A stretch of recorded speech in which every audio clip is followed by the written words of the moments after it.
नमस्कार, मैं आपके साथ औरंगजेब चौधरी। फिलहाल मेरी मौजूदगी है पूनम पंडित के घर बुलंदशहर में। जिस तरीके से लगातार पहले दिन से हम भारत जोड़ो यात्रा आपको दिखा रहे हैं, लगातार जिस तरीके से कन्याकुमारी से यात्रा जो है राजस्थान पहुंची है, उसी पे हम बातचीत करेंगे। अभी फिलहाल में जो है गुजरात चुनाव हुए हैं। मैम, क्या कहेंगे जिस तरीके से नतीजे आए गुजरात चुनाव के? आप कह रहे थे कि भारत जोड़ो यात्रा का उस पर असर पड़ने वाला है। देखिए, भारत जोड़ो यात्रा पहले तो मैं आपको कई बार बोल चुकी हूँ कि चुनाव से उस यात्रा का कोई लेना देना नहीं है। वो भारत जोड़ो यात्रा जो देश के लोगों के दिल में जो दुखन हुई है सत्ताधारी पार्टी ने या सत्ताधारी पार्टी के लोगों ने जो किया है ना, लोगों की भावनाओं को जो आहत किया है, दंगे भड़काना, एक समुदाय को टारगेट करना, ये सब चीजें जो की है, ये उन जख्मों को भरने के लिए, गरीब बेरोजगार जो युवा है उनकी आवाज को उठाने के लिए, बहन बेटियों की आवाज को उठाने के लिए और देश में एकता भाईचारे का पैगाम बरकरार रखने के लिए भारत जोड़ो यात्रा है, ना कि चुनावी यात्रा। लेकिन सुधांशु त्रिवेदी कह रहे हैं बीजेपी के कि इनको वोट जोड़ो यात्रा करनी चाहिए, वोट तो मिलते नहीं है, राहुल गांधी का कोई फर्क नहीं पड़ रहा है, सिर्फ दाढ़ी बढ़ा रहे हैं। देखिए, दाढ़ी बढ़ाना इसका मतलब मोदी जी ने जो दाढ़ी बढ़ाई थी, क्या वो राहुल जी से सीखा था? क्योंकि राहुल जी जब उसमें आए थे राजनीति में 2013-14 में, तो राहुल जी की जब भी दाढ़ी बढ़ी हुई थी। अब जो व्यक्ति एक पार्टी का प्रवक्ता होकर, इतना पढ़ा लिखा समझदार होकर के ये 2 पैसे की बात करता हो, तो आप उसको ज्यादा महत्व मत दो, क्योंकि आप लोग महत्व देकर के उसको जो है महत्वपूर्ण बना रहे हो। 2 पैसे की बात करता है, देश में अब कुछ काम नहीं रह गया। अभी हिमाचल में चुनाव हो रहे थे, आपने देखा होगा, कृपाल परमार है वहां के निर्दलीय कैंडिडेट चुनाव लड़ रहे थे, तो स्पेशल मोदी जी फोन करके बोल रहे हैं कि नहीं नहीं नहीं, आप चुनाव से दूर हो जाइए, आप चुनाव मत लड़िए, मुझे कुछ नहीं पता, मैं नहीं जानता। मतलब देश के प्रधानमंत्री एक एमएलए को बोल रहे हैं वहां पे, ये काम हमारे प्रधानमंत्री जी के हो गए और ये काम इनकी पार्टी के नेताओं के हो गए। कितनी भी चाहे मर्जी आप लोग चापलूसी कर लो, देश के पीएम, वो देश के पीएम बने हुए हैं, वो अपनी पद से इस्तीफा देकर तुम्हें नहीं बना देंगे। दूसरी बात, वोट बटोरो, ये वोट नीति का काम आप करते हो। जब चुनाव आता है, हमारा काम है जब वोट के लिए बोलने का। ये भारत जोड़ो यात्रा पूरे देश के लिए, पूरे किसान मजदूर मजलूमों के लिए, गरीबों के लिए, भाईचारे को बरकरार रखने के लिए है। और ये 2-2 पैसे की बातें जो करते हैं, ये भारतीय जनता पार्टी में ही लोग मिलते हैं। नहीं, आपको नहीं लगता मोरबी जैसी घटना, वहां से बीजेपी का जो विधायक है 61,000 वोटों से जीता है, आपने लगातार मोरबी का मुद्दा उठाया लेकिन कुछ नहीं हो पाया? देखिए, जो मोरबी में, अब आप एक बात बताइए, बीजेपी कितने सालों से है?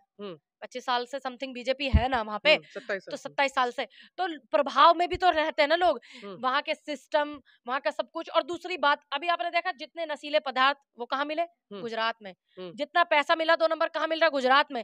अब ये जो चीजें मिल रही हैं, ये क्या संकेत को दर्शाती हैं? जो गरीब लोग होते हैं, ये उनको फिर जो इनके चमचे लगे होते हैं ना, ये वोट इकट्ठा करने वाले, ये उनको कहीं ना कहीं मैनेज कर लेते हैं और ये उनको कहीं ना कहीं भटका देते हैं। मोदी का जादू चल रहा है मैडम, बोल रहे हैं मोदी के दीवाने, मोदी के दीवाने लोग हैं। जादूगर हो गए क्या मोदी जी? अब प्रधानमंत्री नहीं रहे क्या? इस्तीफा दे दिया मोदी जी ने? लोग दीवाने, उनको चाहते हैं लोग। इस्तीफा दे दिया क्या उन्होंने? जादूगरी करने लगे क्या अब देश में? चाहते हैं, उनको लोग चाहते हैं, तो उनके चाहने का क्या मतलब होता है? पूरे देश के लोग नहीं चाहते। तभी तो प्रधानमंत्री बने। कैसे कह सकते हैं आपकी पूरे देश के लोग चाहते हैं तब बने? आप आंकड़े, लोगों ने चुना है ना उनको। लोगों ने चुना है, हमने भी चुना है उनको।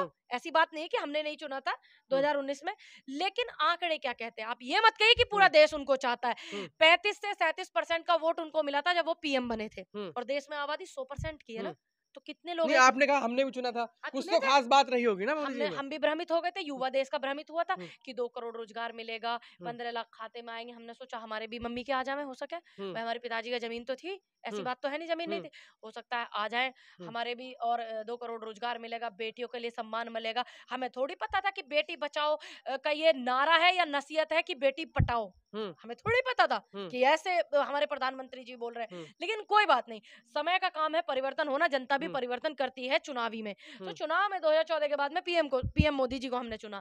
उसके बाद अब फिर से माहौल बदल रहा है, लोग अपनी सोच बदल रहे हैं। इसकी शुरुआत भी हो गई है हिमाचल चुनाव से। और ज्यादा बड़ी बात तो ये आपने देखा होगा, दिल्ली में एमसीडी में ये लोग नहीं आए हैं। ये तय कर, ये जरूरी नहीं कि हम नहीं आए हैं, हमने मेहनत की, हमारे कार्यकर्ताओं ने मेहनत की, कैंडिडेटों ने मेहनत की, लेकिन एक दूसरे के थाली चट्टे बट्टे ये लोग हैं, तो कहीं ना कहीं वहां पर एमसीडी में प्रभाव हमारा नहीं रहा, लेकिन इनका भी नहीं रहा, इनका भी नहीं। लेकिन कहीं ना कहीं आप ये नहीं मानते कि किसी जिस तरीके से लगातार आपकी पार्टी हारती जा रही है, देखिए गुजरात में कितनी बुरी हार आपकी हुई है, एमसीडी में आप नहीं जीत पाए।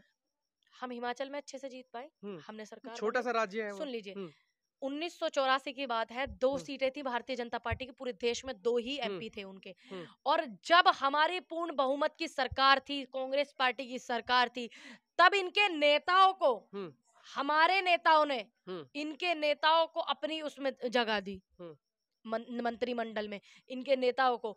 हमारे नेताओं ने कवि जो थे अटल बिहारी वाजपेयी जी, वो भारतीय जनता पार्टी से थे, लेकिन अच्छे वक्ता हैं, हमारे देश की अच्छी बात रखेंगे, उनको भेजा था हमारी पार्टी ने, कांग्रेस पार्टी ने बाहर विदेश में, कि वो वक्ता अच्छे हैं, वो हमारे देश के हैं, बेशक हमारी पार्टी के नहीं है लेकिन हमारे देश के हैं, और जबकि वो पार्टी में उसमें थे, बीजेपी में। तो ये हमारे नेताओं की सोच है, ये हमारे नेताओं की विचारधारा है, ये हमारे नेताओं ने किया है। लेकिन वो तो ये भी कह रहे हैं ना बीजेपी वाले, जिस तरीके से आपके राहुल गांधी लगातार लोगों से मिल रहे हैं, लड़कियों से मिल रहे हैं, बोले गलत तरीके से टच करते हैं, लड़कियों से किस तरह से व्यवहार करते हैं। अब एक बात बताइए, राहुल गांधी, आपने देखा होगा इंटरव्यू भी आप देख रहे हैं, राहुल गांधी में वो बेटियां अपना भाई देख रही हैं, अपना पिता देख रही हैं, अपना अच्छा दोस्त देख रही हैं, अपने देश का भविष्य देख रही हैं, नेता देख रही हैं। टच करने को कौन सा किसी भी लड़की ने कोई एलिगेशन लगाया नहीं ना, लेकिन ये इतने गंदे लोग हैं, एलिगेशन लगवा सकते हैं। आपने देखा होगा एक फोटो जो है, प्रधानमंत्री जो हमारे पंडित जवाहरलाल नेहरू जी थे, वो एक फोटो में जो है एक कंधे पे हाथ रख रहे हैं एक बेटी को, वो बेटी किनकी थी? जो विजय लक्ष्मी जी थी उनकी बेटी थी, यानी कि उनकी भांजी हुई। ये तो संघी उनको भी ये कहते हैं कि लड़कियों के गले में हाथ डाल रहे हैं। भाई अपनी बहनों के बच्चों को कौन नहीं दुलारता, कौन नहीं लाड़ करता। अब देश का युवा है, देश का भविष्य, देश की बेटियां राहुल गांधी पे विश्वास कर रही है, राहुल गांधी मैं अपना भाई, अपना दोस्त, अपना मित्र, अपने देश का भविष्य देख रही है, तो वो खुद जा करके उनके पास में उनसे हाथ मिला रहे हैं, उनसे गले मिल रहे हैं, उनके आंसू पोंछ रहे हैं, है ना, वो सब उन महसूस कर रहे हैं, तभी ना। हमने तो देश के प्रधानमंत्री जी को किसी महिला को गले लगाते हुए नहीं देखा, जिस बेटी का बलात्कार हो गया हमने तो नहीं देखा। नहीं, वो ये भी कह रहे हैं कि लंकेश की मदर जो है वो राहुल गांधी के गले लग रही हैं, किस भावना से लग रही हैं वो, कि मेरी बेटी को इंसाफ नहीं मिल रहा है।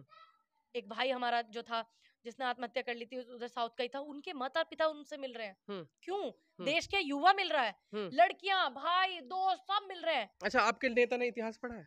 मेरे नेता ने बिल्कुल पढ़ा है। वो तो कह रहे हैं वीर सावरकर के बारे में उल्टा सीधा बोल रहे हैं। वीर सावरकर का इतिहास पढ़ लेते तो आज वीर सावरकर के बारे में गलत नहीं बोलते। देश में अगर धर्म की डिबेट हो, देखो मैं कितने खुले मन से बोल रही हूँ, धर्म की डिबेट हो, वेद शास्त्र पुराण, अगर इन भारतीय जनता पार्टी में से किसी का भी नेता है तो मेरे नेता से डिबेट कर ले। रही बात इतिहास पढ़ने की, इतिहास मेरे नेता टक्कर का नहीं मानते, पप्पू बोलते हैं आपके नेता को। अरे इन दो पैसे लोगों का काम यही होता है कि दो पैसे की बात करें, ठीक। मेरे नेता ने इतिहास पढ़ा है, और मेरे नेता वर्ल्ड के पढ़े लिखे 7वें नंबर के इंसान है, 7वें नंबर के पढ़े लिखे नेता मेरे नेता है। मुझे गर्व है। अगर इनके नेताओं की इतनी औकात है तो मेरे नेता से नजरें मिला करके बात करें ना।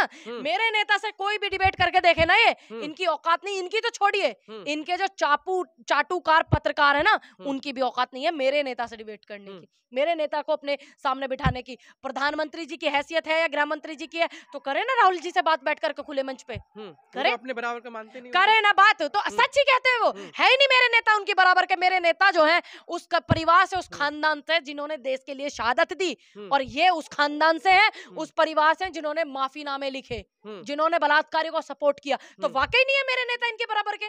मेरे नेता का कद तो यहाँ है, इनका तो यहाँ है ही नहीं, इनकी औकात ही नहीं मेरे नेता के बराबर में खड़े होने की। तो पप्पू कहते हैं ना आपके नेता को। मैंने क्या बोला? दो पैसे के आदमी दो पैसे की बात करेंगे।